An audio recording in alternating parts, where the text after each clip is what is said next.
ఆయన మనల్ని ప్రేమిస్తున్నాడు కాబట్టి మనం జీవిస్తున్నాం. ఆయన కృప ఉంది కాబట్టి మనం ఈరోజు జీవిస్తున్నాం అనేది మర్చిపోకూడదు. హల్లెలూయా. ఓకే, దేవునికి స్తోత్రాలు. నిజంగా ఈరోజు మనందరి సజీవులుగా దేవుడు ఉంచాడు. ఎంతమంది అనుకున్నారు? మనమందరూ సజీవులుగా ఉన్నామా లేదా? Very good. గత వారం నుండి ఒకటి తర్వాత ఒకటి మరణ వార్తలు ఎక్కువ ఉంటుంది. అది యవ్వనస్తులు 40-42 ఏళ్ళ వాళ్ళు చనిపోతున్నారు. మన ఒక పాస్టర్ ఉదయమే పాస్టర్ కలసరంలో హార్ట్ అటాక్ చనిపోయిన. పోనీ ఆధారం ఇంకొక ఆయన తెలుగు మంచి ఫోటోగ్రాఫర్ జేమ్స్ అనే ఆయన చనిపోయాడు. ఈ ఆధారం సంపత్ కుమార్ ఏజ్ అయింది అనుకోండి, అతనికి వచ్చి అనారోగ్యమై ఆయన ఈరోజు ప్రభుత్వం నిధి ఇచ్చారు. రేపు ఆయనది పుస్తక కార్యక్రమం ఉంది. సో ఏది ఏమన్నా కానీ ఈరోజు దేవుని కృప నుండి మనం జీవిస్తున్నాం. దేవుడు ఇచ్చిన ఆరోగ్యాన్ని బట్టి దేవునికి వందనాలు చెల్లించాలా. ఈరోజు ఇప్పుడున్న పరిస్థితుల్లో మనకి ఆస్తి కాదు, అంతస్తు కాదు, కానీ ఐశ్వర్యం అంటే ఏమి తెలుసా? ఆరోగ్యమే మహాభాగ్యం అన్నారు. ఈరోజు ఆరోగ్యం ఉంటేనే మనకు ఒకరు చాలా బాగా చెప్పారు. ఐశ్వర్యము అంటే చాలామందికి ఏమనుకుంటారు, డబ్బులు అన్నీ ఉంటాయి. ఐశ్వర్యం ఉండేవాడికి నిజంగా సంతోషం ఉంటుంది. ఎందుకంటే వాడి భార్యతో గడపడానికి కూడా టైం ఉండదంట. ఇంటికి పోతే పిల్లలు కూడా పలకరించే వాళ్ళు ఉంటారు. ఈ ఐశ్వర్యము వాడిని ఏం చేస్తుందంటే ఇంకా సంపాదించాలనే దీంట్లో ఉంటాడు. ఎప్పుడు నీ యొక్క ఐశ్వర్యము నువ్వు హ్యాపీ అంటే ఐశ్వర్యవంతుడు అంటే నువ్వు ఇంటికి వచ్చినప్పుడు నీ భార్య నీతో బాగా పలకరించి నీ యొక్క బిడ్డలో నేను హ్యాపీగా చూసుకున్నప్పుడు, నీ ఫ్రెండ్స్ నీ కష్టంలో ఉన్నప్పుడు ఆదుకుంటే అది ఐశ్వర్యం. హల్లెలూయా. సో దీన్ని బట్టి మనం ఆలోచించాలి. కానీ చాలాసార్లు మనము లేని దాని గురించి ఆలోచించి దాని గురించి మనము చింత చేసేదే కాదు. అందుకొరకే ఎల్లప్పుడూ దేవునికి కృతజ్ఞత కలిగి ఇచ్చిన ఇదే ఐశ్వర్యం అనుకొని జీవించేది నేర్చుకోవాలి. హల్లెలూయా. ఆ రీతిగా నేర్చుకుంటాం, ఆ రీతిగా జీవిస్తాం, దేవుడు ఆశీర్వదిస్తాం. ఓకే, వాక్యానికి వెళ్తాం. కళ్ళు మూసుకుని ఒకసారి వాక్యాన్ని మనం వారిని సిద్ధపరచుకుంటాం. Thank you Jesus. స్తోత్రం యేసయ్యా. మమ్మల్ని ఎంతగానో ప్రేమిస్తున్న మా యొక్క పరలోక తండ్రి, ఈ యొక్క సమయ మరొకసారి మీ భాషలో మేమందరూ సజీవులుగా ఉండి మీ సన్నిధానికి వచ్చే కృపను మాకు అనుగ్రహించినందుకు మీ స్తోత్రాలు. అవును ప్రభా, మాకు ఇచ్చిన ఆరోగ్యాన్ని, మాకు ఇచ్చిన ఆయుష్కాలాన్ని మేము సద్వినియోగం చేసుకుని మేము కృతజ్ఞత కలిగి జీవిస్తూ ఇతరులకు ఆశ్చర్యకరంగా ఇతరులకు మిమ్మల్ని చూపించే బిడ్డలుగా ఉండే కృపను మా అందరికీ దయచేయమని కోరుచున్నాం. మా ప్రేమ తండ్రి, మీకు దగ్గరగా సన్నిహితంగా జీవిస్తూ మా జీవితాన్ని సరిదిద్దుకుంటూ మీ యొక్క రాకడ కొరకు, మీ యొక్క పిలుపు కొరకు మేమందరూ ఎదురు చూసే బిడ్డలుగా ఉండే కృపను దయచేయమని కోరుచున్నాం.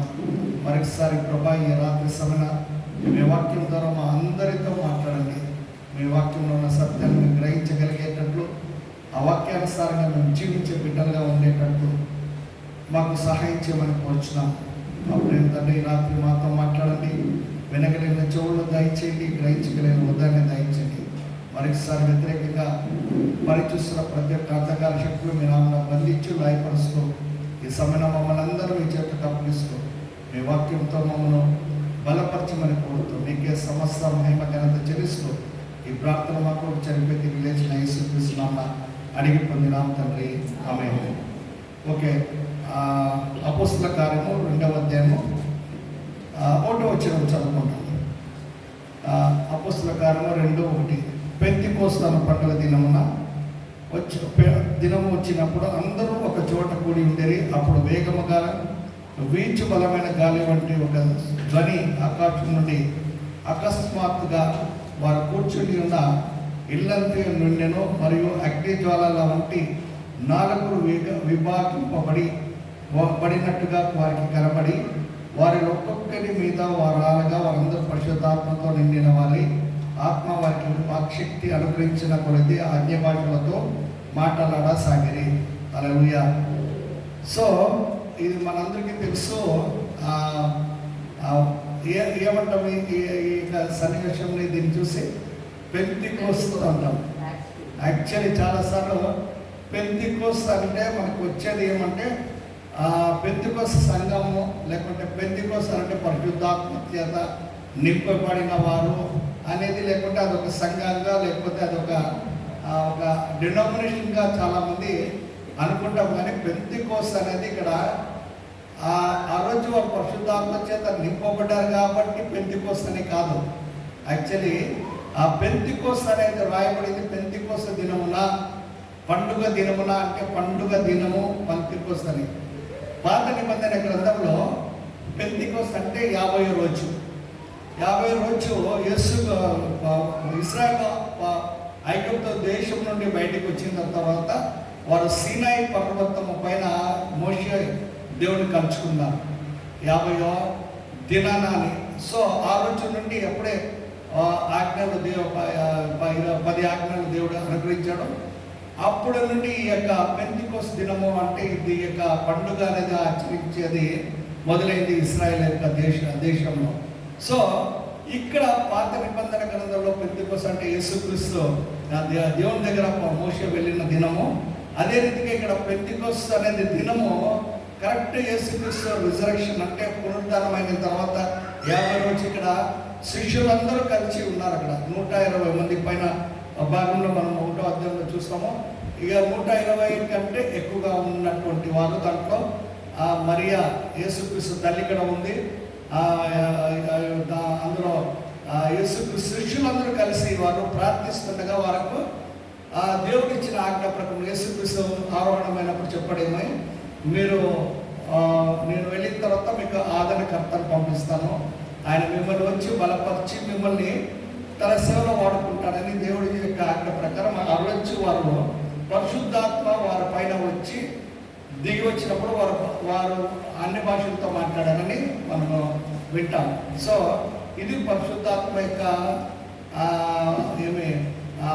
పొందడం, పరిశుద్ధాత్మ యొక్క పరిచర్య అనే దేవుని వాక్యంలో మనం చూస్తాం. అయితే ఇది చాలాసార్లు ఏమంటే పరిశుద్ధాత్మ పెంతెకొస్తు రోజునే వచ్చింది, ఆ రోజు తప్ప అంత ముందు లేదు అనే వారు కూడా ఉన్నారు. అయితే దేవుని వాక్యంలో మనం చూస్తాము పరిశుద్ధాత్మ ఇది ఆది నుండి ఉంది,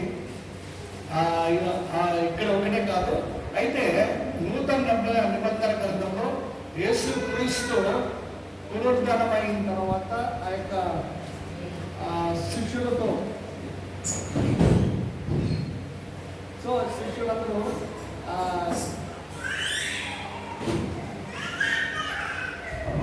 శిష్యులందరూ కలిసి అక్కడ ప్రార్థన చేస్తున్నప్పుడు వారు పరిశుద్ధాత్మ చేత నింపబడినట్టు మనం చూస్తున్నాం. సో ఈ యొక్క పరిశుద్ధాత్మ ఇక్కడ పెంతెకొస్తు దినమున ఉంటే కాదు, ఇది ముందు నుండి ఉందని మనం తెలుసుకోవాలి. ఎందుకంటే చాలామంది ఏమనుకుంటారంటే యేసుక్రీస్తు పుట్టిన తర్వాతనే ఈ లోకానికి కుమారుడు వచ్చాడని. అయితే ఆదికాండంలో మనం చూస్తాము, ఆదికాండం 1వ అధ్యాయం 1వ వచనంలో పరిశుద్ధాత్మ దేవుడు అప్పుడే ఉన్నాడు. తీస్తామా? ఆదికాండం 1వ అధ్యాయము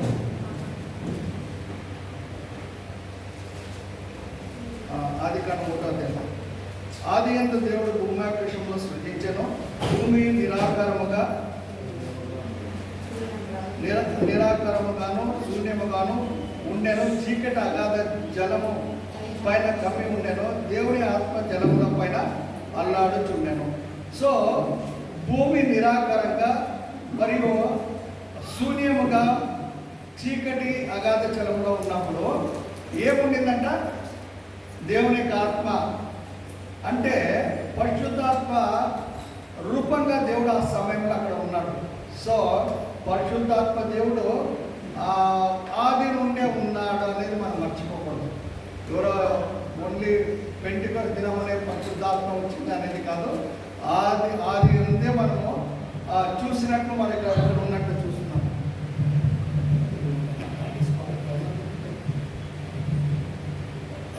సో ఇది మనం ఇక్కడ చూస్తాము. తర్వాత అంత మాత్రం కాకుండా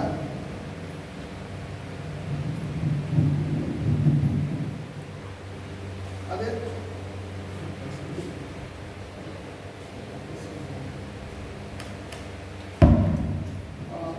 తర్వాత అదే రీతిగా సృష్టించిన తర్వాత వెలుగు కలుగును గాక, మరియు సూర్య చంద్రుని మరియు జంతువులన్నీ దేవుడు సృష్టించిన తర్వాత మనం చూస్తాము అక్కడ దేవుడు మనుషుల్ని తయారు చేయాల. మన దేవుడు మన ఆదికాండము 1:26 చూస్తాము, దేవుడు మన స్వరూపమందు మన పోలిక చొప్పున నరులను చేయదము, వారు సముద్రం చేయదమని ఇక్కడ చెప్పినట్టు మనం చూస్తాము. దేవుడు ఏమంటున్నాడు? మన పోలికగా. ఏమంటా? మన అంటే ఎంతమంది? ఒకరికంటే ఎక్కువ ఉంటేనే మనము అంటాము. మనం ఒకరే ఉంటే మనం అంటామా? నాను అంటాం. అయితే ఇక్కడ దేవుడు బాగా క్లియర్గా ఏమంటున్నాడు? మన పోలిక అంటే ఆది అందే ఏమున్నారు? ఎవరున్నారు? యెహోవా దేవుడు, తండ్రి, కుమార, పరిశుద్ధాత్మ ముగ్గురు అక్కడ కలిసినట్టు మనం అక్కడ చూస్తున్నాం. అందుకొరకే ఆది కాండము నుండి తండ్రి, కుమార, పరిశుద్ధాత్మ వేరుగా లేరు. కానీ మనకి ఇక్కడ కొత్త నిబంధనలో యేసుక్రీస్తు గురించి ప్రత్యేకంగా ఎందుకు ఈ లోకానికి వచ్చాడు కాబట్టి మనము యేసుక్రీస్తు గురించి ఎక్కువగా మాట్లాడుతున్నాం. అయితే ఆది కాండము నుండి పరిశుద్ధాత్మ దేవుడు, యేసుక్రీస్తు వీరందరూ ముగ్గురు ఒకటై ఉన్నటువంటి త్రిత్వమైనటువంటి దేవుడుగా మనకు కనబడుతున్నాడు. హల్లెలూయా. సో పరిశుద్ధాత్మ దేవుడు ఆ కాలంలో అక్కడ పాత నిబంధన గ్రంథంలో అప్పుడప్పుడు వారు ఆత్మచేత నింపబడినప్పుడు గొప్ప కార్యాలు చేశారు. ఫర్ ఎగ్జాంపుల్ సంసోను ఆత్మచేత నింపబడినప్పుడు విరోధుల పైన జయం పొందినట్టు ఇంకా ఎంతోమంది చూస్తాం. అయితే పరిశుద్ధాత్మ గురించి ఎక్కువ చెప్పాలంటే దావీదు తన జీవితంలో బెత్షెబాతో పాపం చేసిన తర్వాత ఒక ప్రార్థన చేశాడు. 51 దావీదు కీర్తనలో చూసినప్పుడు 16 వచ్చిన మనం అనుకుంటాము. దాంట్లో ఒక మాట అంటాడు, ఏమని ప్రార్థన? ప్రభువా, నీ పరిశుద్ధాత్మను నాలో నుండి తీసివేయకుమో అని అక్కడ ప్రార్థన చేస్తున్నాడు. చూడండి 51 వచ్చినప్పుడు, నీ సన్నిధి నుండి నన్ను తోసివేయకము, నీ పరిశుద్ధాత్మ నాయతో నుండి తీసివేయకము. సో దావీదుకు బాగా తెలుసు, పరిశుద్ధాత్మ దేవుడు నాలో తీసివేస్తే నేను ఆరిపోతా, నా జీవితం వ్యర్థమని తెలుసు. ప్రభువా, నీ పాపం చేశాను కాబట్టి నా నుండి పరిశుద్ధాత్మ తీసివేయాలని ఇక్కడ ప్రార్థన చేసినట్టు మనం చూస్తున్నాం. సో మన జీవితంలో ఎప్పుడైతే యేసుక్రీస్తు నమ్ముతామో, ఎప్పుడైతే యేసుక్రీస్తు మన జీవితంలో సొంత రక్షకుడు అనుగ్రహిస్తామో, బైబిల్ ఏం చెప్తుందో తెలుసా? మనము పరిశుద్ధాత్మ చేత ముద్రించబడతాం. We are sealed by the holy spirit. So పరిశుద్ధాత్మ దేవుడు ఒక కార్యము కాబట్టి మనము యేసుక్రీస్తుని నమ్ముతాం, అంగీకరిస్తాం. అయిన తర్వాత ఆ రోజు ఎప్పుడైతే యేసుక్రీస్తు మీద అంగీకరిస్తామో మనకు పరిశుద్ధాత్మ వచ్చి ఒక సీల్ అని వేస్తాడు. మనతో పరిశుద్ధాత్మ ఉంటాడు. అయితే పరిశుద్ధాత్మ మనలో ఉండాలి, మనం పొందుకోవాలంటే ఏం చేయాలి? అది నింపబడాలంటే ఏం చేయాలో? మనము ప్రార్థన చేసినప్పుడు పరిశుద్ధాత్మ దేవుడు మనతో ఉంటాడు. చాలాసార్లు ఏమనుకుంటారంటే పరిశుద్ధాత్మ ఎప్పుడు వస్తుంది? నేను పవిత్రంగా జీవిస్తే, నేను మంచిగా ఉంటేనే పవిత్రాత్మ దేవుడు వస్తున్నాను. అయితే మీరు పవిత్రంగా ఉండి నేను పవిత్రాత్మను పొందుకోవాలంటే అది ఎప్పుడు రాదు. మీరు ప్రతిరోజు ప్రభా నన్ను పరిశుద్ధాత్మ నింపండి, మీ యొక్క పరిశుద్ధాత్మ చేత నన్ను నడిపించమన్నప్పుడు ఏమవుతుంది? ఆ దేవుడు వచ్చినప్పుడు మిమ్మల్ని నింపినప్పుడు ఏం చేస్తారు? మీ నుండి పాపం దూరం అవుతుంది. మీరు చేయరాని కార్యాలు చేయకుండా అది మీకు సహాయం చేస్తుంది. అది మర్చిపోకూడదు. చాలాసార్లు కొన్ని సంఘాలు ఉన్నాయి, పరిశుద్ధాత్మ దేవుడు లేదు, అన్య భాషలో మాట్లాడకూడదు. మీకు పరిశుద్ధాత్మ ఎప్పుడంటే మీరు బాగా ఉంటే, పరిశుద్ధంగా ఉంటేనే మీకు పరిశుద్ధాత్మ వస్తుందని ఎక్కడక్కడ లేదు. పరిశుద్ధాత్మ దేవుడు మనతో ఉంటాడు, మనము నింపబడాలి. ఒక గ్లాస్ ఉంది, ఆ గ్లాస్ నింపబడాలంటే నీళ్ళు వేస్తే నింపబడుతుంది, వేయకున్నట్టే పెడితే ఎంటీగా ఉంటుంది. అట్లనే పరిశుద్ధాత్మ చేత మనము నింపబడుతున్నప్పుడు పరిశుద్ధాత్మ ప్రతిరోజు మనతో వచ్చినప్పుడు అందుకొని రిన్యూవల్ స్పిరిట్ ఉంది. ప్రతిరోజు మనల్ని మనము ఏమంటారు? నూతన పరచుకోవాలి. పరిశుద్ధాత్మ దేవుడు మనతో ఉండి అందువరకే చాలాసార్లు మనకు మన జీవితంలో యేసుక్రీస్తు వచ్చిన తర్వాత పరిశుద్ధాత్మ నింపబడినప్పుడు అన్య భాషలు అంటాం, టంగ్స్ అని. టంగ్స్తో మాట్లాడేది అంటే అందరికీ డిస్టర్బ్ అయ్యేటట్లా తెలియని వారి దగ్గర మాట్లాడేది కాదు. పరిశుద్ధాత్మ మనతో ఉన్నప్పుడు టంగ్స్, అన్నోన్ టంగ్స్ అంటాం. పరిశుద్ధాత్మ ఇచ్చిన ఆ యొక్క భాషలో మాట్లాడినప్పుడు ఏమవుతుందంటే మనము నింపబడి దేవునికి శక్తిని పొందుకొని ఇంకా బలంగా మనము దేవుని కొరకు జీవించగలము. సో దీన్ని మనము ఏదో పెంటెకోస్తలో వాళ్ళేత కానీ లేకపోతే పెంటెకోస్తల్ డెనామినేషన్ వరకే పరిశుద్ధాత్మ కాదు, ప్రతి ఒక్కరికి మనకి కావాల్సింది. సో పరిశుద్ధాత్మ చేత నింపబడననే దేవుని యొక్క ఉద్దేశం ఉంది. అందువరకే మీరు పోయి వేచి ఉండండి అని తన శిష్యుడు చెప్పాడు. నేను ఆరోహంగా వెళ్తున్నాను, నేను ఆదరణకర్తను పంపిస్తాను, ఆయన మిమ్మల్ని వచ్చి నడిపిస్తాడని దేవుని యొక్క వాక్యంలో మనం చూస్తాం. సో ఈవెన్ యోవేల్ గ్రంథంలో చూస్తాం, ఈ అంత దినములో యవనస్తులు ఆత్మచేత నింపబడతారు, ఆత్మచేత నడిపించబడతారు, ఆత్మ వారి పైన వస్తుందని చెప్పిన వాక్యము ఇప్పుడు మన జీవితంలో చాలా చోట్ల చూస్తున్నాం. చాలా చోట్ల దేవుడు తన యొక్క ఆత్మను కుమ్మరించి అద్భుత కార్యాలు చేస్తూ ఉన్నాడు. ఎందుకంటే ఆత్మ చేత నింపబడిన వారు చాలాసార్లు ఏమంటారు గిఫ్ట్స్ ఆఫ్ ది హోలీ స్పిరిట్తో నింపబడతారు. అది ఆత్మ వరాలతో పాటు ఆత్మ ఫలాలు కూడా చాలా ఇంపార్టెంట్. చాలా వరాలు గొప్పది కాదు, ఆ వరాలు వచ్చినప్పుడు అది దేవుని యొక్క రాజ్యం కొరకు, దేవుని యొక్క మహిమ కొరకు వాడబడతాయి. దానికంటే ముఖ్యంగా మనము ఆత్మ ఫలాలు పొందిన వారమై ఉండాలి. సో అది దేవుడు మన నుండి ఎక్కువగా కోరేది. సో పరిశుద్ధాత్మ చేత నింపబడినప్పుడు దేవుడు గొప్ప కార్యం చేస్తాడు. అందుకొరకు కొంతమంది పాత వారు పరిశుద్ధాత్మ తెలియనప్పుడు వారు అప్పుడు ఆ యొక్క నింపుదల పరిశుద్ధాత్మ మనతో ఉంటాడని తెలియకుండా ఆ కాలంలో మేము చిన్నప్పుడు ఉన్నప్పుడు కొంతమంది ఉండేవాళ్ళు. దయ్యాలు వీరభద్ర అని ఒక అతను ఉన్నాడు. పాపం ఆయన దయ్యాలు ఇప్పించేవాడు. అయితే ఎట్లా తెలుసా, బైబిల్ పట్టుకుని టపా టపా టపా టపా కొట్టేవాడు, బైబిల్ తలకాయకి కట్టేవాడు. అది బైబిల్ కాబట్టి అది పోయేది. చాలాసార్లు మాకు అనిపించింది అప్పుడు ఏమప్ప అతని రాత్రి దయ్యం వీరభద్ర అని పెట్టేస్తాను. అయితే ఈరోజు తర్వాత మేము ఎప్పుడే యవనస్తులు అయితే దీని గురించి చెప్తే వేరే వాళ్ళు చెప్పి అప్పుడు అనేవాళ్ళ పాపం ఆయనకు తెలియకుండా ఆసక్తి ఉంది కానీ ఆయన పరిశుద్ధాత్మ గురించి తెలియదు. అయితే దయ్యాలు వినిపించాలనే ఆసక్తి ఉండేది కానీ ఈ రీతిగా చేస్తాడు. అయితే దయ్యాలు ఎందుకు పోతున్నాయంటే దేవుని వాక్యం ఏమే కొన్నిసార్లు తినిపించేసేవాడు. నాకు చిన్నప్పుడు బాగా తెలుసు. వాళ్ళ ఇంటి తరపున మాకు భయం ఏమంటే ఆడన్నీ దయ్యాలు ఉంటాయి, ఎందుకంటే దయ్యాలని. సో కొన్నిసార్లు జల్దీ పోలేకపోతే బైబిల్ తీసేసి తినిపించాడు. ఇప్పుడు కొన్నిసార్లు మేము ఏం చేస్తాము, దయ్యం పోయకపోతే నీళ్ళు తీసుకొచ్చి ప్రార్థన చేసి నీళ్ళు తాగిస్తాం. అప్పుడు ఆ దయ్యం బయటికి ఉండలేకపోతుంది.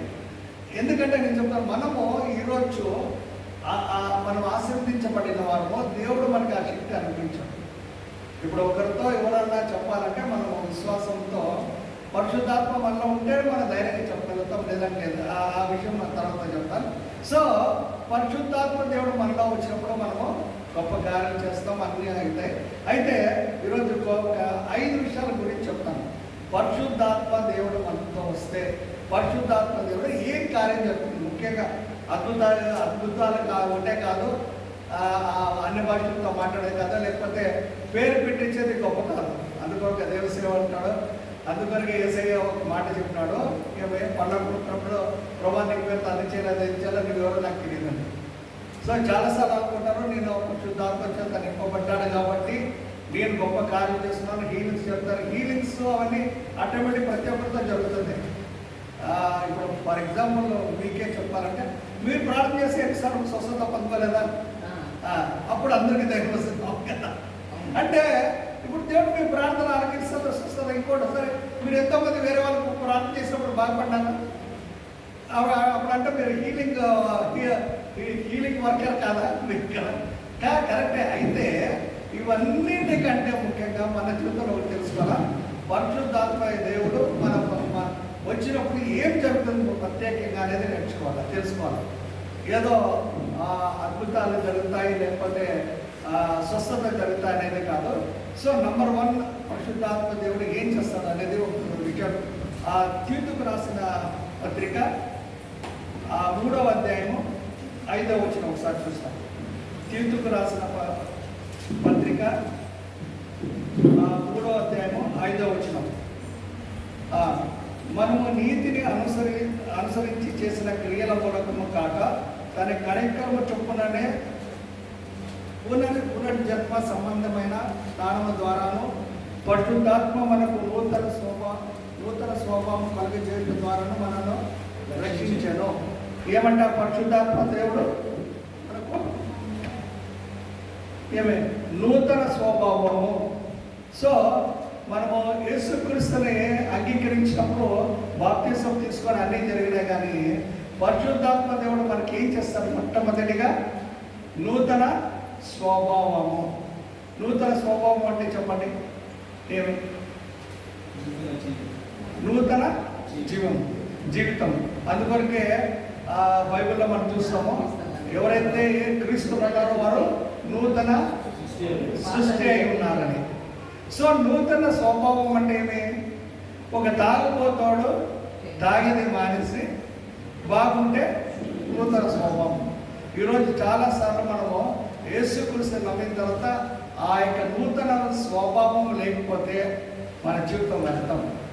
ఆ నూతనమైన స్వభావం పరిశుద్ధాత్మ చేత మనకు అనుగ్రహించబడుతుంది. మనము ఆ రీతిగా జీవించడానికి అయినప్పుడే మనము పరిశుద్ధాత్మ ఆ యొక్క ఏమంటారు ఆ స్వభావం మనకు బయటికి వస్తుంది. చాలాసార్లు మనం అనుకుంటాము ఒక మనిషి మార్పు చెందాడంటే ఎట్లా తెలుస్తుంది? వాడి యొక్క స్వభావం నుండి. ఒకప్పుడు కొట్లాడుతూ ఉండేది ఒక ఆమె, ఇంట్లో జగడం చేస్తూ ఉండేది. అయితే ఎప్పుడైతే ఆమె మనస్సు మారిందో, ఆమె జీవితం మారిందో, అప్పుడు తాను మంచిగా జీవించేది. అప్పుడు చాలామంది ఆశ్చర్యపోతారు. అందుకొరకు ఒకసారి ఒక భర్త తన భార్య ఏమైంది, చాలా జగడగొండి. ఆమె ఏమనంటే బాగా కొట్లాడింది. అయితే ఆమె రక్షింపబడింది, చర్చికి పోయేది నేర్చుకునేది పోతా ఉంది. అయితే ఇతనికి ఇష్టం లేదు, ఎందుకంటే అది చర్చికి పోయేది అది పనికిరాని వాళ్ళు పోయే పని. ఏమంటే అక్కడంతా ఏమంటారు చాలా తక్కువ కులం వాళ్ళు అనేది అతనికి ఒక భావం. సో దానింటి చాలాసార్లు అతను నీకు వేరే చిన్న జాతి వాళ్ళ దగ్గరికి పోతావా అని చాలా ఇది చేసేవాడు. అయితే ఒక్కటి మాత్రం అతనికి ఏమంటే కొంచెము ఆయనకి భార్య అంటే కొంచెం భయం ఉండింది. ఎందుకంటే ఎక్కువగా చెప్తే తంతుందని, ఎందుకంటే అంతమంది తనేది ఏమనంటే పక్కన తీసుకునేదండి. అయితే ఆమె జీవితము ఏమైంది, చర్చకు పోతున్నప్పుడు చాలా మార్పు వచ్చింది. ఎప్పుడు కోపం అంటే కొంచెము దినదిన కోపం తగ్గుతుంది, మాటల్లో కొంచెం బాగా వస్తూ ఉంది. ఏమైనా కానిపోతే చర్చకు పోతుంది, తనకి నా దగ్గర బాగుంది, వంట బాగా చేసి పడుతుంది, ఇప్పుడు బాగా పర్యాలు మాట్లాడుతుంది, సార్లే ఇంకా దానికని కొంచెం బాగానే ఉన్నాడు. అయితే ఈమె వంట చేసి పెట్టేది ప్రతిరోజు ఏసై నమ్మకం అని చెప్పి ఈడు వచ్చాను. మరి ఇప్పుడు ఏమనంటే వదిలేపో ఏమో ఎందుకు గొడవ, ఏదో అన్నం పెడుతుంది, ఏసై గురించి ఏమో చెప్తున్నావు అని. అయితే ప్రతిరోజు అన్నపడ్డ ఇవ్వండి ఏసై నమ్మకంటే మంచిది. ఇది కనిపించేదంట ఏమో ఏసై నమ్ముకుంది, ఏమో నాకు మరి మార్పు తీసుకొస్తుంది. ఏమంటే ఒకటి ఏదో ఈరోజు బాగుందిలే, నేను ఏమనకూడదని పాపం ఉంది. అయితే ఈ మాట ఏం చేస్తుంది తన జీవితంలో నమ్ముకోమని ఈ మాట ఉంది కదా ఏసై గురించి. తాను కూడా ఈమె యొక్క ప్రవర్తన ఇవన్నీ చూసి తనకు ఒక రోజు అనిపించింది, ఏమని, ఏసైనా నీ కూడా నమ్ముకుంటే నా జీవితం కూడా బాగుపడుతుంది. ఏసై ఏమని తాను కూడా ఆమె ద్వారా తెలుసుకొని ఏసైనా అంగీకరించడం. హల్లెలూయా. సో ఈరోజు మన జీవితంలో నూతన స్వభావం అంటే మనం దేవుని నమ్మిన తర్వాత మన జీవితాన్ని ఆయన మారుస్తాడు. అందువరకు ఒకసారి ఒక రాజకీయ వ్యక్తి దగ్గర ఒకసారి ఎందుకో నేను వెళ్ళాను, వేరే వాళ్ళ గురించి మాట్లాడంటే అక్కడ పక్కనున్న వాళ్ళు చాలామంది ಏನ್ರಿ ಎಲ್ಲ ನಿಮ್ಮದು ಚೆನ್ನಾಗೈತೆ, ಆದರೆ ನಿಮ್ಮವ್ರು ಏನೋ ನಮ್ಮ ದೇವ್ರಿ ಇದಂತ ಏನು ನಮ್ಮ ದೇವತೆ ಎಲ್ಲ ನೋಡಿದ್ರೆ ದೆವ್ವಗಳಂತಾರ ನಿಮ್ಮವರು. ಏನ್ರಿ ನಾವು ದೆವ್ವಗಳ ఇప్పుడు నేనేం చెప్పాలా వాడు చెప్పింది కరెక్టే, అయితే నేను అవరేం చెప్పినంటే ఏంట్రీ అంటావా అని అనబడదు. యారನ್ನ ನಾವು దూషించబడదని ఊరికే అనేస్తుంది. ఇంకా మీరు పక్కన వాళ్ళు ఇంకా ఏవో వచ్చి మాట్లాడతారు. ఇది తప్ప నాకు ఆయన అసలైన వ్యక్తి మాట్లాడి మీరు మాట్లాడతారు. ఇంతలో ఏమన్నాడు సార్, ಏನೋ ನಾಕೆ ಸಾರ್ ಒಂದು ಮಾತ್ರ ನಾನು ಸಂತೋಷಪಡ್ತೀನಿ. ಏನು ನಮ್ಮವ್ರಿಗೆ ಮೂಗಿನ ಸಿಂಪ್ಲತೆ ಒರೆಸ್ಕೊಂಡೆ ಬರ್ತಾ ಇದೆ, ಸಿಂಪ್ಲ ಒರೆಸ್ಕೊಂಡಾರ ಸ್ನಾನ ಮಾಡ್ತಾರೆ ಸರ್ ಏನು ಚರ್ಚಿಗೆ ಬಂದ್ಮೇಲೆ. అది మాత్రం ఖండిత సార్. ఫోన్ ఇంత దానికి అది ఒకే మాటలో అన్ని స్టాప్ అయిపోయింది. ఎవరు ఏం మాట్లాడలేకపోయినారా ఏమే అది సత్యం చెప్పినాడు. ఏమే అట్లా దేవుడే కాదు, దేవుని దగ్గర వస్తే యేసుక్రీస్తు దగ్గర నూతన స్వభావం అని పొందుకుంటాం. అది క్రైస్తవ జీవితం మనము చూస్తాం. చాలాసార్లు అంటారు ఈ లోకంలో ఏమా యేసుక్రీస్తు ఏమైనా నమ్ముకున్నారు అట్లా ఇట్లా. లోకంలో ఉన్న వారందరికీ ప్రాబ్లం ఏమంటే ఈ లోకం ముఖ్యంగా రాజకీయ వ్యక్తులకి యేసుక్రీస్తుని నమ్ముకుంటే వీళ్ళకి జ్ఞానం వస్తుంది. చర్చికి పోతే ఏమబ్బా అంటే వాక్యం వింటారో, వాక్యం వింటా ఉంటే వారికి వాక్యము సత్యము వాళ్ళు గ్రహించినప్పుడు సత్యం ఏం చేస్తుందంట వారికి విడుదల అనుగ్రహిస్తుంది. సో విడుదల అనుగ్రహించినప్పుడు ఏమవుతుంది వారికి తెలిసి ఏది మంచిదో ఏది చెడ్డదో. మనం ఎన్ని డబ్బులు ఇస్తే కూడా పాడవాడు లేదు నాకు అన్ని తెలుసు అంటారు. సో ఇది జరుగుతోంది. కాబట్టి ఈరోజు చాలామంది రాజకీయ వ్యక్తులు అందరూ క్రైస్తవత్వంకి వ్యతిరేకం అంటే మార్పు చెందుతున్నారు, మార్మల్స్ పొందుతున్నారు. ఇది జరుగుతూ ఉండే గొప్ప ఒక పరిణామం. సో ఇక్కడ దేవుడికి వాక్యం చూస్తాము, నూతన స్వభావం మనము పొందుతాం. సో అందువరకే మనం యేసుక్రీస్తు నమ్మిన తర్వాత మన జీవితంలో నూతన స్వభావం లేకపోతే మారలేకపోతే మనం జీవితం పెడతాం. ప్రతిరోజు మనము నూతన పరచబడతాం, నూతన స్వభావం పొందుతాం. కరెక్టే, చాలాసార్లు మన జీవితంలో ఏదో ఒక బలహీనత ఉంటుంది, కొన్నిసార్లు కోపంలో వచ్చి కొన్నిసార్లు ఉంటుంది. అయితే ప్రతిరోజు మనం అందువరకే ఇంగ్లీష్లో ఒకటి ఉంది, we are going for that perfection. అది ఏమంట పరిపక్వతానికి మనం వెళ్తున్నాం. మనం పర్ఫెక్ట్ కాదు. చాలాసార్లు అంటారు ఏమో యేసుక్రీస్తు ఎంతో అయిపోయినారు, బాగా అయిపోయినారు అని. అందువరకే ఏమంటారు అదే ఏమే ఇస్తున్నాడు రాధమ్మన్నారు అంటాడు, మీ యేసుక్రీస్తు రక్తం కార్చినాడు కదా, అందరూ రక్షణ అందరి రక్తం కార్చినాడు కదా, అయిపోయా ఇంకా రక్షణ పోయించేసినాక ఎందుకయ్యా ఇంకా ఎందుకు పాపాలని. అయితే ఆయనలో తెలియదు ఏం తెలుసా, యేసుక్రీస్తు రక్తం కార్చడైతే ఆ రక్తం నీకు శక్తిని ఇస్తుంది, నీకు పాప క్షమాపణ ఎప్పుడో నీ నోటితో ఒప్పుకున్నప్పుడు. ఆయన అది తెలియదు చాలా మందికి. అది చెప్తే అని ఏదో తిక్క మాట్లాడతాను అనుకోండి, దాని గురించి వద్దు. అయితే యేసుక్రీస్తు మనతో మన సొంత రక్షకుడిగా అంగీకరించినప్పుడు ఆయన దగ్గర మనం వెళ్ళినప్పుడు ఆయన కార్యం చేసి నూతన పరుస్తాడు. అది సో ఆ నూతన స్వభావం మనకు వస్తుంది అనేది నెంబర్ 1 తెలుసుకోవాలి. సో రెండవ విషయం చూస్తాం, యేసు పరిశుద్ధాత్మ ఏం చేస్తాం. మొదటి తెస్సలోనికైలకు రాసిన పత్రిక 1:6 పరిశుద్ధాత్మ వలన కలుగు ఆనందముతో గొప్ప ఉపద్రవము మందును మీరు వాక్యము అంగీకరించి మమ్మను ప్రభువును పోలి నడుచుకొనిన వారైతిరి. సో ఏమంట ఇక్కడ పరిశుద్ధాత్మ వచ్చి ఏం చేస్తుంది మనకి, ఏమే పరిశుద్ధాత్మ వలన కలుగు ఆనందముతో. సో పరిశుద్ధాత్మ మనము నింపబడినప్పుడు, పరిశుద్ధాత్మ మనకున్నప్పుడు మనం ఆనందం కలిగి ఉంటాం. ఎప్పుడు పరిశుద్ధాత్మ ఉంటే మనకి ఏమి ఇస్తుంది, అది ఆనందాన్ని ఇస్తుంది. అందుకొరకే పౌలు అంటాడు, rejoice always, I will say rejoice, మీరు ప్రభువునందు ఎల్లప్పుడూ ఆనందించుడని. అది ఎందుకు, పరిశుద్ధాత్మ దేవుడు మనకు ఆ ఆనందాన్ని అనుగ్రహిస్తాం. సో మనకి కష్టాల బాధలు ఉంటాయి, అయితే ఆ కష్టాల బాధల్లో కూడా మనం ఏమై ఉంటామంటే ఆనందభరితులమై ఉంటాం. కష్టాలు మనల్ని ఎప్పుడు పడిపోవడానికి లేకపోతే మనము నిరుత్సాహపడడానికి చోటు ఇవ్వదు. ఎందుకంటే పరిశుద్ధాత్మ దేవుడు మనకు ఆనందాన్ని అనుగ్రహిస్తాడు, సంతోషాన్ని అనుగ్రహిస్తాడు. ఆ యొక్క ఆనందము మనం ఎప్పుడు పరిశుద్ధాత్మ చేత తప్ప వేరే దగ్గర మనము అది పొందుకోలేము. సో చాలాసార్లు మనం కష్టంలో బాధలో కూడా మనము ఆనందం పొందుకుంటూ ఇతరులకు ఆ యొక్క ఆనందాన్ని మనం కనపరచాలి. అందుకొరకే ఒక దేవుడి సేవకుడు ఏమంటాడంటే క్రైస్తవుడు అనేవాడు ఎల్లప్పుడూ ఆనందిస్తూ ఎప్పుడు కంప్లైంట్ చేసేవాడు కాదంట. ఏమంట క్రైస్తవుడు, నిజమైన క్రైస్తవుడు, యేసుక్రీస్తు నమ్మిన మనము ఎప్పుడు నాకు అది లేదు ఇది లేదని చెప్పేది కాదు. ఎల్లప్పుడూ మనము ఆనందంలో సంతోషంతో ఉండేది నేర్చుకోవాలి.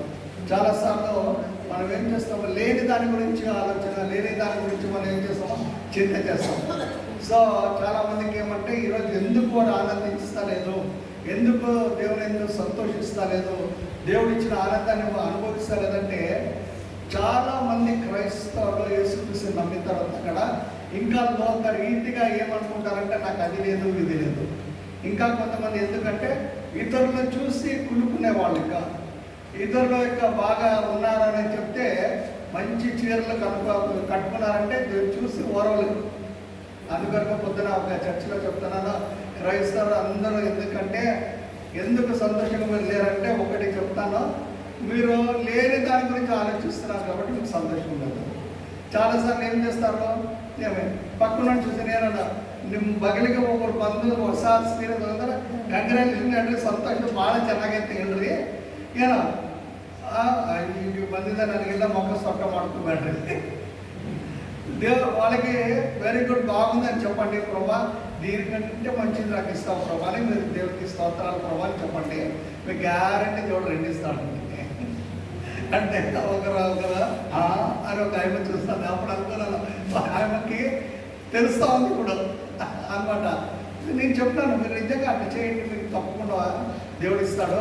మీకు ఒక ఎగ్జాంపుల్ చెప్తాను. మా ఫ్రెండ్ ఒక అతను ఉన్నాడు, పాస్టర్ మంగళూరులో.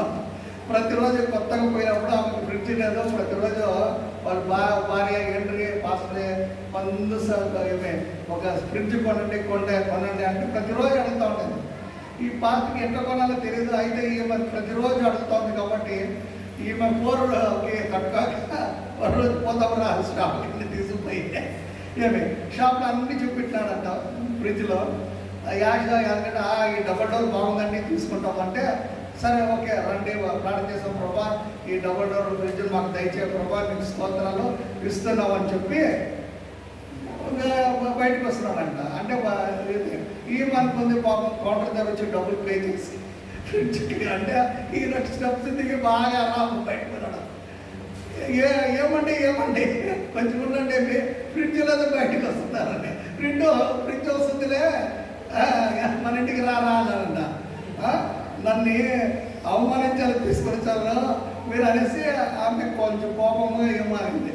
సరే ఇంటికి వచ్చిన తర్వాత ఆమె ఏమంటే ఇంత తమాషా చేస్తారనుకోలేదు, మీరు అట్లా లేదు. అతను అన్నాడు, మనం ప్రార్థన చేసి వచ్చినాము, విశ్వసించే దేవుడు ఇస్తాడను చూసినప్పుడు దండి మాటలు ఇట్లా అని అనిందంట. నెక్స్ట్ రోజు మార్నింగ్ ఒక ఆయన వాళ్ళ చర్చి ఇంటి దుబాయ్కి వెళ్ళిన ఆయన ఫోన్ చేసినాడంట. ఫోన్ చేసి బస్సులో నాకు ఫస్ట్ శాలరీ వచ్చింది, ఈ శాలరీ మీకు పంపిస్తాను, ఇది చర్చి కొరకు కాదు, ఎందుకంటే మీరు నా కొరకు ప్రార్థన చేసినారు, దేవుడు నాకు కనిపించాడు, ఈ శాలరీ మీ కొరకే, మీరే ఇది వాడుకోవాలి కానీ దేని కొరకు కాదని చెప్పాడంట. సరే కానీ మీ అకౌంట్ నెంబర్ అంతా ఇచ్చిందో ఈరోజు వస్తుంది చూడండి అన్నాడు. సో ఈ పాస్బుక్ పోయి అకౌంట్ చెక్ చేస్తే బ్యాంక్ అప్పుడు ఫోన్స్ లేవు, అప్పుడు మా ఇవి లేదు, పోయి బ్యాంక్ బుక్ చెక్ చేస్తే కరెక్ట్ వీళ్ళు పోయి చూసి వచ్చిన ఫ్రిడ్జ్ ఎంత రేటు అంతే రేటు ఉంది, కొంచెం కూడా తేడా లేదు. సో ఈయన భార్యకి చెప్పకుండా పోయి డబ్బులు కట్టి ఇప్పుడు ఫ్రిడ్జ్ వస్తుంది అని ఊరికి తప్ప చేసినంటే పెద్ద జోకులో ఇంకొక జోక్ అనుకునింది. కరెక్ట్ మధ్యాహ్నానికి ఫ్రిడ్జ్ వస్తే ఆమె ఆశ్చర్యపోయింది. అప్పుడు చెప్పడం మనం ప్రార్థన చేసిన ప్రార్థన వ్యర్థం కాలేదు, ఆ విశ్వాసంతో చేసినప్పుడు ఆనందంతో ఉండేది పోయి మనము నిరుత్సాహంతో మనము దాని గురించి వ్యసన పడితే మన జీవితంలో ఏది దొరకదు. అందుకే మనం సంతోషించి మనము దేవునికి కృతజ్ఞత స్తోత్రం చేస్తే మనకు దేవుడు అనిపిస్తున్నాడు. సో నెంబర్ 2 మనం ఏం చూస్తాము, పరిశుద్ధాత్మ దేవుడు మనకి ఆనందాన్ని అనుభవిస్తాడు. మొదటిది నూతన స్వభావం, రెండవది ఆనందము. ఓకే, మూడో విషయము అపోస్తుల కార్యము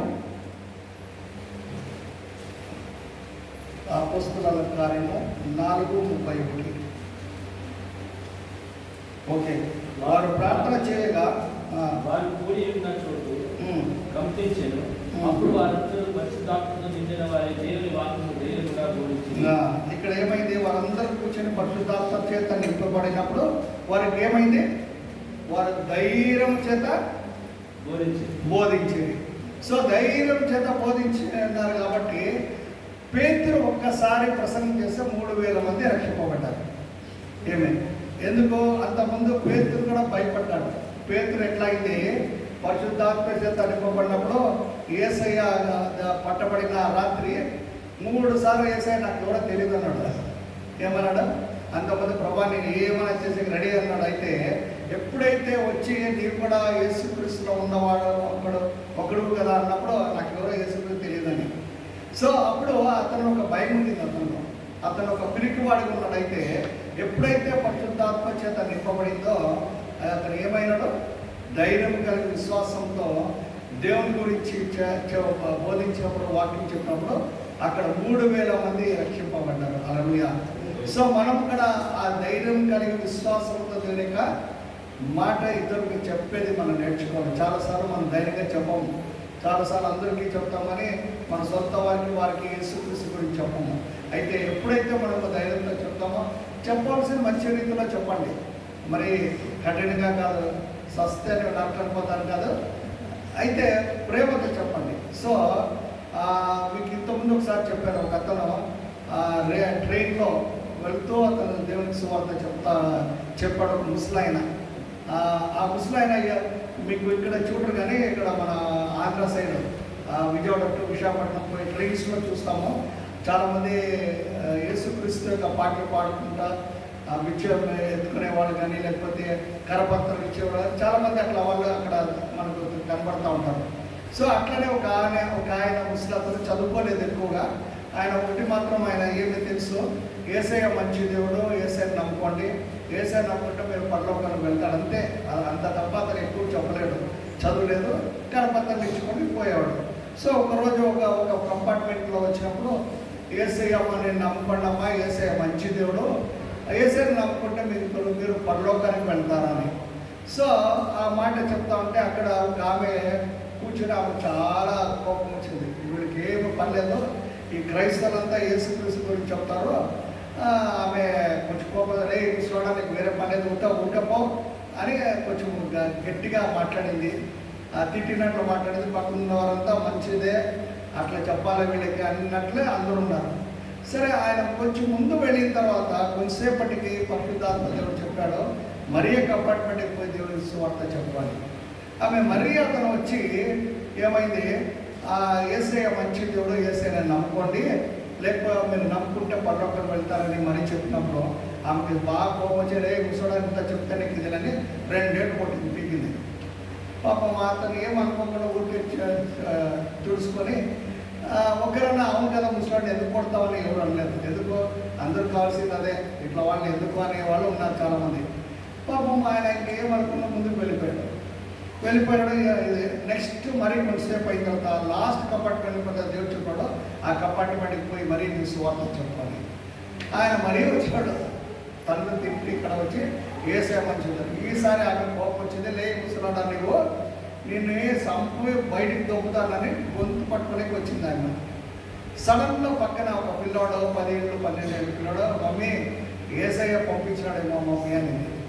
ఆ మాటకి ఆమె ఆ ముసలి తన కాలు మీద పడిపోయింది.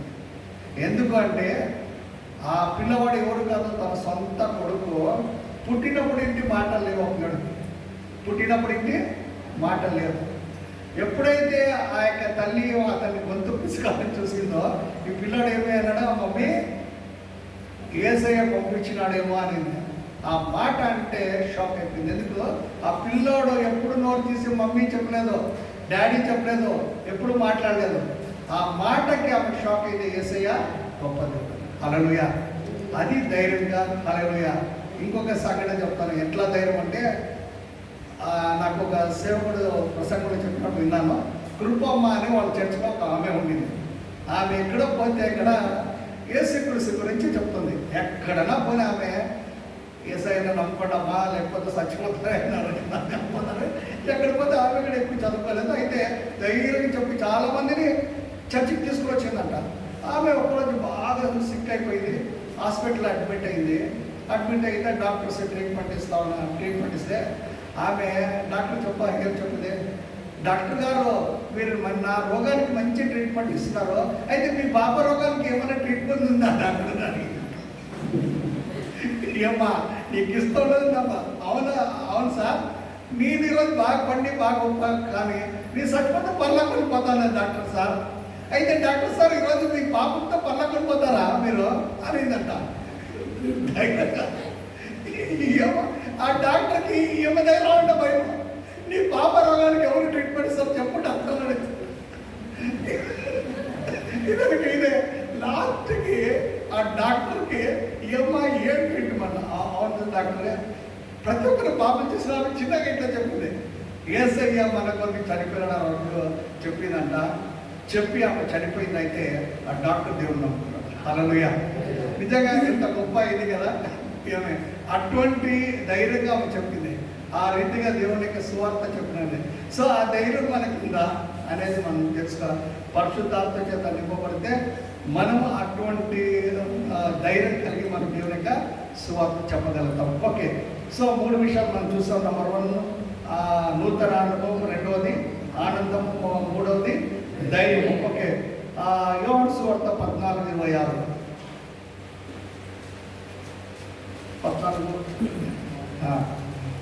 ఆదరణకర్త అనగా తండ్రి నా నామమున పంపము పరిశుద్ధాత్మ సమస్తం మీకు బోధించి నేను మీతో చెప్పిన సంగతులన్నింటినీ మీకు జ్ఞాపకము చేయను.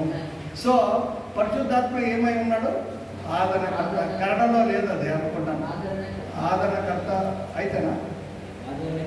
ఆదరణకర్త. ఓకే, సో ఆదరణకర్త ఏమై ఉన్నాడు? పరిశుద్ధాత్మ దేవుడు ఆదరిస్తాడు, మనల్ని బలపరుస్తాడు. చాలాసార్లు చాలాసార్లు కొన్నిసార్లు దుఃఖంలో బాధలు ఉన్నప్పుడు ఇప్పుడే శంకర్ కన్నాడు, అది ఆదరణకర్త నಮಗೆ ఆదరిస్తుంది, మన ధైర్యపరుస్తుంది.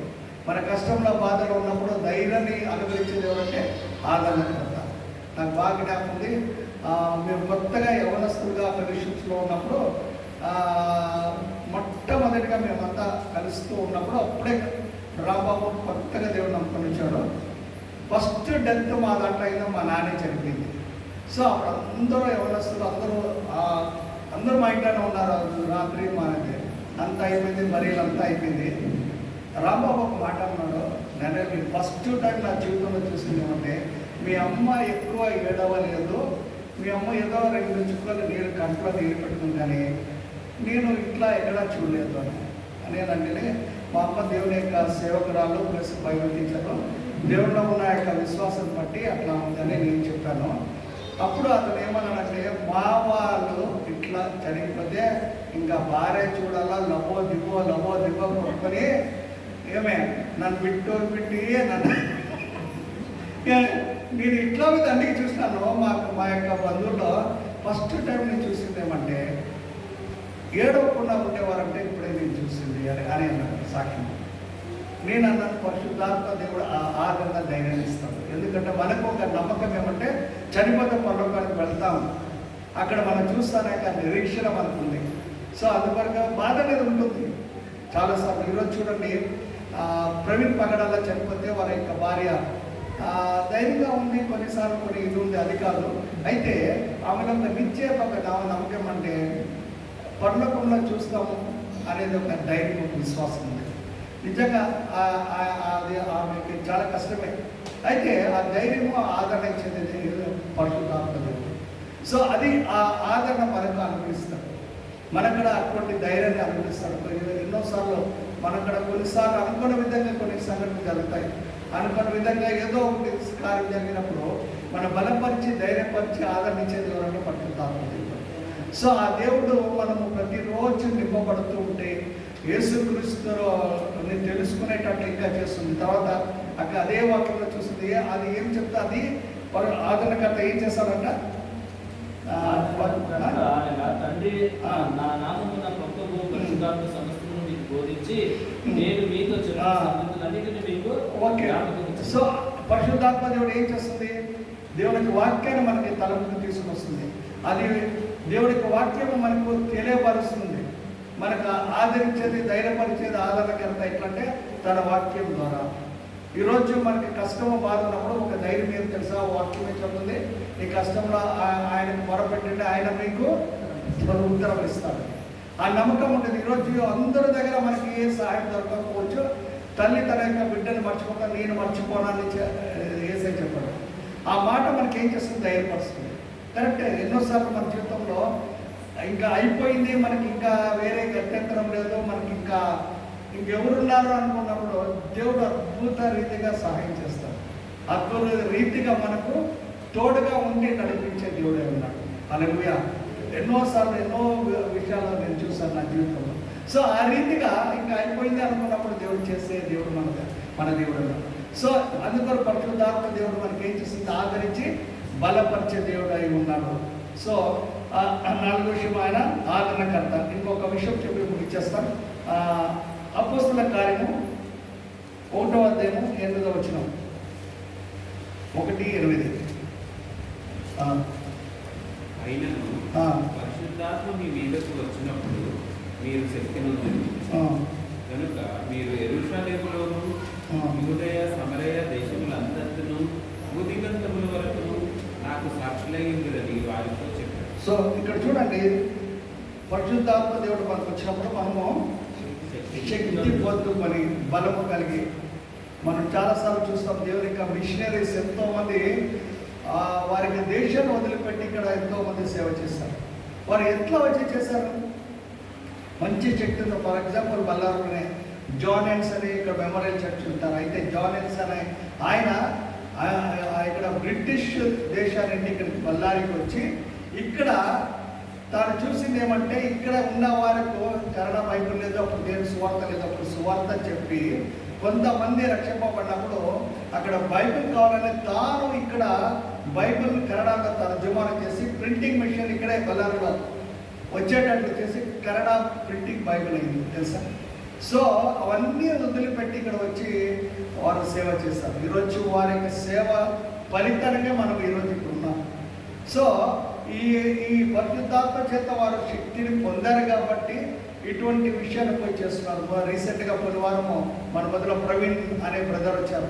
ఆయన ఇక్కడ చెప్పాడు, వారి యొక్క బైబిల్ స్కూల్ ఇంటి ఒకతను ఛత్తీస్గఢ్లో పోయి ఏమంటారు ట్రైబల్ ఏరియాలో, అంటే ఆ కొండ జాతులు వాళ్ళ మధ్యలో సేవ చేస్తూ వారికి బైబిల్ లేదు, వారికి వాళ్ళ భాషలో తర్జుమా చేయాలని ప్రయత్నం చేసినప్పుడు వాళ్ళ భాషకు రికగ్నిషన్ లేదు, అది దీంట్లో రాలేదు, ఇంకా లిపి లేదు, ప్లస్ అది రికగ్నైజ్ చేయలేదు. అది మన ఇండియన్ భాషలో అది ఒకటిగా లేదు. కానీ ఈయన గవర్నమెంట్కి అప్పీల్ చేసినప్పుడు తర్వాత ఏముంది ఎందుకు ఇవన్నీ చెప్పారు. లాస్ట్కి ఐఏఎస్ ఆఫీసర్ వాళ్ళందరూ పిలిచి అతను ఇంటర్వ్యూ చేసినప్పుడు వారు వీరు చేసి ఉన్న కార్యాన్ని బట్టి వారు వచ్చి చూసినప్పుడు నిజంగా వండర్ఫుల్. ఎందుకంటే గవర్నమెంట్ ఎన్నో స్కీములు పెట్టిందని ఎవరు మారలేదు.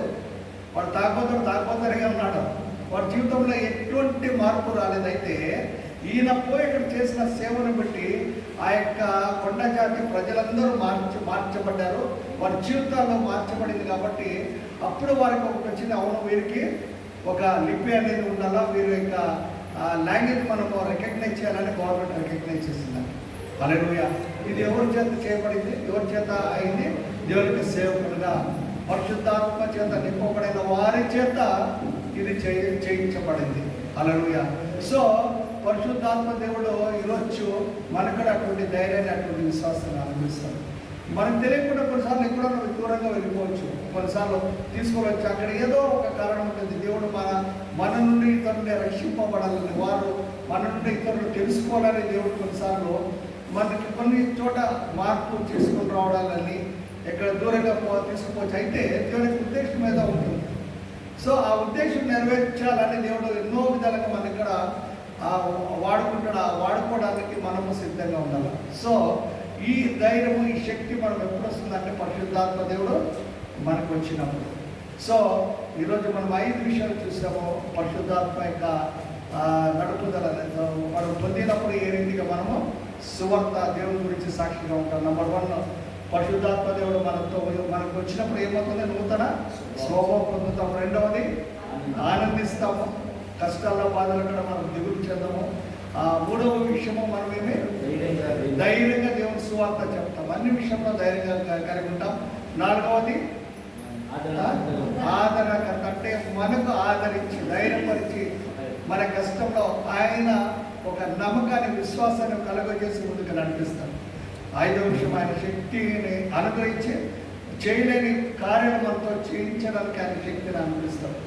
చాలామందికి మనకు చేత కాదు ప్రసంగాలు చేయాలంటే కానీ, లేకపోతే సువార్త చెప్పాలంటే కొన్నిసార్లు చోట నాకు అవ్వదు అనుకుంటాం. అయితే ఆ శక్తిని అనుగ్రహించి మనల్ని దేవుడు నడిపిస్తాడు. అందువరకు ఒక దేవుడి సేవకుడు ఆయనకి ఒక అనారోగ్యం ఉండిందంట. ఆ అనారోగ్యం ఎట్లా అంటే చాలాసార్లు కడుపు నొప్పి చాలా వచ్చేది అతనికి. అయితే ఆ కడుపు నొప్పి వచ్చి అది ఎప్పుడు వస్తుంది? ఎప్పుడు ప్రసంగం చేయాలన్నప్పుడే వచ్చేదట. దేవుడి సువార్త చెప్పాలంటే పెద్ద క్రూసైడ్స్ జరుగుతున్నప్పుడు అది వస్తే అతనికి అర్థం కలది, నీకు సేవను వదిలేయాలనుకున్నానంట. అప్పుడు దేవుడు అన్న నా యొక్క కృప నీకు చాలని. ఏమి జరిగేదంటే ఆయన ఎప్పుడు ఆ కడుపు నొప్పిగా ఉందో ఆయన చాలా భారంగా ప్రార్థన చేసేవాడంట, శక్తివంతంగా ప్రార్థన చేసేవాడంట. ఎంతోమంది స్వస్థత, చచ్చిపోయిన వాళ్ళు కూడా బ్రతికేవాడంట. అప్పుడు తన జీవితంలో తెలుసుకుంది ఏమంటే, దేవుడు నాకు ఇచ్చింది ఎందుకు ఇది అంటే, ఈ బలహీనతలో శక్తిని ఎందుకు ఇస్తున్నానంటే నేను ఇతరులకు నేను భారంగా ప్రార్థన చేయాలని, ఇతరుల కొరకు నేను వారి కష్టము నా కష్టం అనే తలుచుకునేటట్టు అతను ప్రార్థన చేసేవాడు. ఎందుకో ఆ సిచ్యువేషన్ ఉన్నందుకు. సో ఆ రీతిగా దేవుడు అతను గొప్పగా వాడుకున్నాడు. సో మన జీవితంలో కూడా అంతే. దేవుడు కొన్నిసార్లు మన యొక్క ఆ బలహీనతలోనే శక్తిని అనుగ్రహించి ఆయన మనను తన సేవతమై తనకు సాక్షిగా ఉండడానికి దేవుడు మనని వాడుకుంటాడు. హల్లెలూయా. సో ఈ 5 విషయాలు పరిశుద్ధాత్మ దేవుడు మనతో వచ్చినప్పుడు, మనము పరిశుద్ధాత్మ చేత నింపబడినప్పుడు మనం ఈ 5 కార్యాలు మన జీవితంలో జరుగుతాయనేది మనం విశ్వసించాలా. ఆ రీతిగా మనం ఇతరులకు ఆశ్చర్యకరంగా ఉండాలి.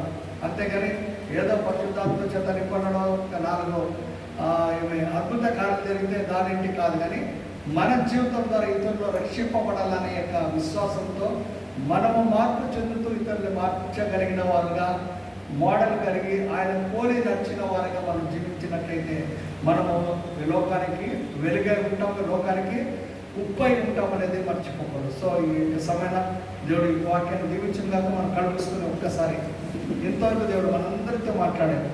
సో మాట్లాడిన మన జీవితంలో దేవుడు ఈ కార్యం చేయగలిగేటట్లు, మరియు మనం కూడా యేసయ్య కొరకు జీవిస్తూ యేసయ్య కొరకు ఇతరులకు సాక్షిగా ఉండాలని మనం కూడా ప్రార్థన చేసుకుంటాం. Thank you Jesus. మెస్సియా అత్యంత కృపగలిగిన మా యొక్క పరలోక తండ్రి, ఈ రాత్రి సమయమైన ప్రభా మీ వాక్యం చేత మా అందరితో మాట్లాడేందుకు మరొకసారి మీకు వందనాలు చెల్లిస్తున్నాం. ముఖ్యంగా ప్రభా విత్తబడిన వాక్యం ప్రతి ఒక్కరూ వారి యొక్క ఉద్యమంలో భద్రపరుచుకుని ఆ రీతిగా జీవించే కృపను, మీద విశ్వాసం కలిగి ముందుకు వెళ్ళే కృపను ప్రతి ఒక్కరిని దయచేయమని, పరిశుద్ధాత్మ ఎటువంటి కార్యాలు కలగజేస్తాడు అనేది తెలుసుకొని వారు ప్రతిరోజు నింపబడుతూ మీ కొరకు సాక్షిగా జీవిస్తూ ఇతరులకు మాదిరికరంగా ఉండే కృపను ప్రతి ఒక్కరికి దయచేయమని కోరుచున్నాం. వచ్చిన ప్రతి ఒక్కరిని దీవించండి. వచ్చిన వారి జీవితంలో ప్రతి మీ కార్యం జరిగిస్తూ అదే రీతిగా లేని ఏ కొరతలో వచ్చారో ఆ కొరతను తీర్చి మీరు మహిమ పొందమని కోరుచు. మరొకసారి చేరిన ప్రతి ఒక్కరు మీ చేతులకు అప్పగిస్తూ మీకే మహిమ ఘనత చెల్లిస్తూ ఈ ప్రార్థన మాకు చనిపోయి తిరిగి లేచిన యేసుక్రీస్తు నామమున అడిగి పొందినాము తండ్రి. ఆమేన్.